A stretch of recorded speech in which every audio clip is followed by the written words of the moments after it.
Destroyer here.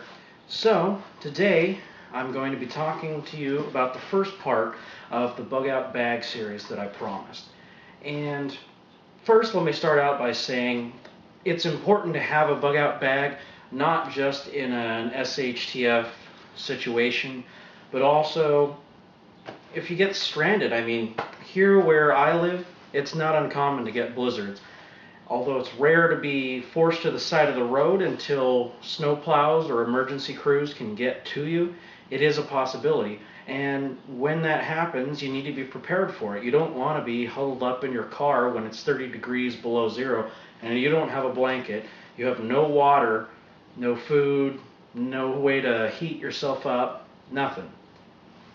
So assuming worst case scenario where you have anarchy and rebellion, you're going to want to be able to lie low if the area you're in is a hot spot. And in order to do that, you're going to need a kit that'll get you through at least 72 hours. Probably a week, I would say. That should give you enough time to at least find a safe spot till it dies down, hopefully, after a few days, and be able to then venture out and get more supplies. But for the first few days, it's going to be complete chaos, people. So, enough of that. Your body's around, I think, 75% water. So we need water. And so an important thing is, most of the streams and stuff, you don't know. You don't know if it's clean, dirty. Obviously, still water is probably going to be extremely iffy. But regardless of whether you think it's iffy or not, there's no reason to take any chances. There's tons of technology out there and stuff that's been in use for a long time now that people use to clean the water. So the first thing is, I have it on order. I don't have it at the moment, but I have a 2-gallon expandable water carrier out of plastic, essentially, that I'm going to be storing fresh water in. That's going to go in my bug out bag. Once it's filled up, obviously it's not going to stay in there. But the question is, what am I going to do as far as iffy water?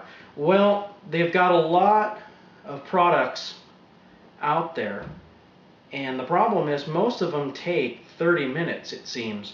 So what I chose to do is go with the military Chlorflock tablets. I don't have them at the moment, they're on order, but essentially what they do is they have a flocking agent which will gather all the sediment together into hard clumps and drop it to the bottom of the water. The second part of that is then it will chlorinate the water and purify it. Obviously, you're not going to get all of it. So the first stage that I think is important is to have a container that has been clearly marked untreated. I chose to go with a Brita water bottle.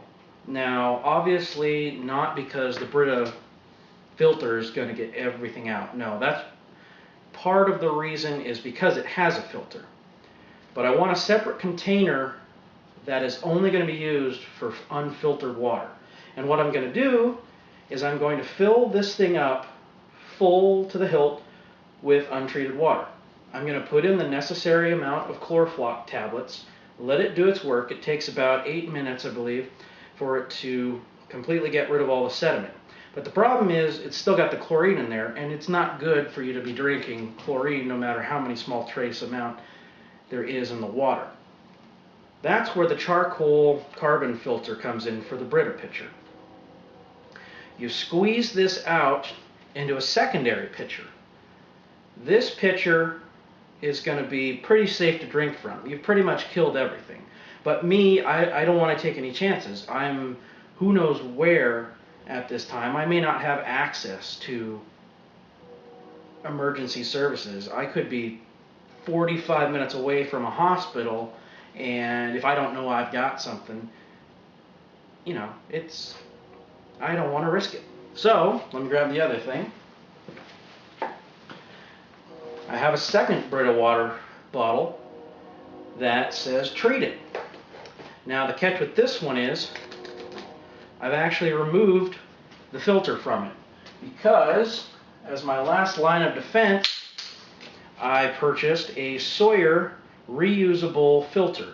It has, I believe, glass nylon fibers in it that will filter out to 0.1 microns. So it's not going to get the viruses. That's why we put in the Chlorfloc tablets. And it's not going to get really the chlorine out. That's what the point of the other Brita filter is. What this is going to do is strain off any tiny remaining amounts of chlorine and small sediment. And the nice thing is this just has a standard screw-on thread for any water bottle. So all I do is, this is treated water, pop this off. I can either drink from this, or what I'm going to do actually is I'm going to take off this cap, squeeze this all through into my filtered water container carrier. That way I know this is about as clean as it's going to get unless I send this water through a actual water treatment plant. And the Brita water bottles cost about $8 a piece, and then this cost me $50. I know some of you are thinking, holy cow, $50, right? This is reusable, folks. It comes with a syringe, so you can actually take this off, fill it up with clean water, and high pressurize it and blast any remaining sediment and nasty stuff out. It's hard, durable plastic, so the only way you're really going to break this is if you leave water in it overnight or something and it freezes. It'll cause the water to freeze, expand, and crack. Then it's going to be useless to you. But as long as you keep good care of it, you're fine. I mean, this thing's rated at 1 million gallons plus, basically a lifetime, as long as you take good care of it. The next thing would be warmth. Also on order, I have thermal blankets, 3 of them, that will trap in the heat and keep my body heat from dissipating too much, and also a wool blanket, which will help with that as well. However, that's not it. You also need to consider starting a fire. If you're out there and you need to start a fire, you need to have fire starting material, right? Well, there's a few ways to do that.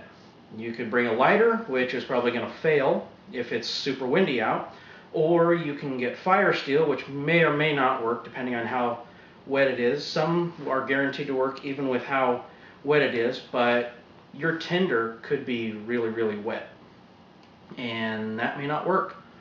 So I've come up with a kind of an unconventional way of doing this. Let me show you. First off, I have wet fire starting tinder. These are meant to start up pretty quick. They aren't really meant to last very long as far as burn time. I think it's only, it doesn't tell me how long it will burn. It says it varies by condition. But these are if it's really windy, really wet, and I need to start a fire and my lighter's not cutting it. Now, I have a heavy-duty triple flame butane lighter on order. It costs about $30. And it's pretty much supposed to be as close to windproof as you can get. And that's going to be my primary starter. Now, obviously, if it's super windy or super wet, that flame alone may not be enough. This alone may not be enough. So, if you don't have any of this, one odd thing that you'll probably find in any store that will work is hand sanitizer. Yeah, believe me. I didn't believe it either until I tried it myself. But let me show you. You probably can't see it on the label here. This is Germ-X hand sanitizer. And it is 63% ethyl alcohol. Yeah, cleaning alcohol. This stuff burns like no tomorrow. So, just to show you, I took a semi-dried weed root, and I'm going to cover this in just a little bit of hand sanitizer. And I've got my trusty lighter. There we go. And we'll just let this burn for a little bit. Yep, that is hand sanitizer, 63% cleaning alcohol. Obviously, you'll want to light it quick because it does drip, and as you can see, as it drips, it stays on fire until it doesn't have enough to keep alight. So you do have to use a small amount, probably no more than a quarter size, but as you can see, it does burn well. Obviously, my choice of a weed root isn't the best as far as fire material, but it's still burning as we talk, and it continues to burn as the weed slowly burns up. So at worst case, if you're in a super hurry and need to get out of there, if you have hand sanitizer or cleaning alcohol, bring it with you. Bring some matches or whatever you have, because this makes excellent fire starting material. Obviously, like I said, this is a weed root. It's not really meant to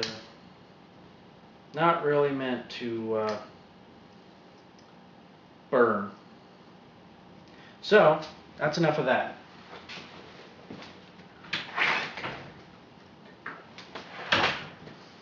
So, thanks for watching. Feel free to leave comments and feedback. And thanks for watching.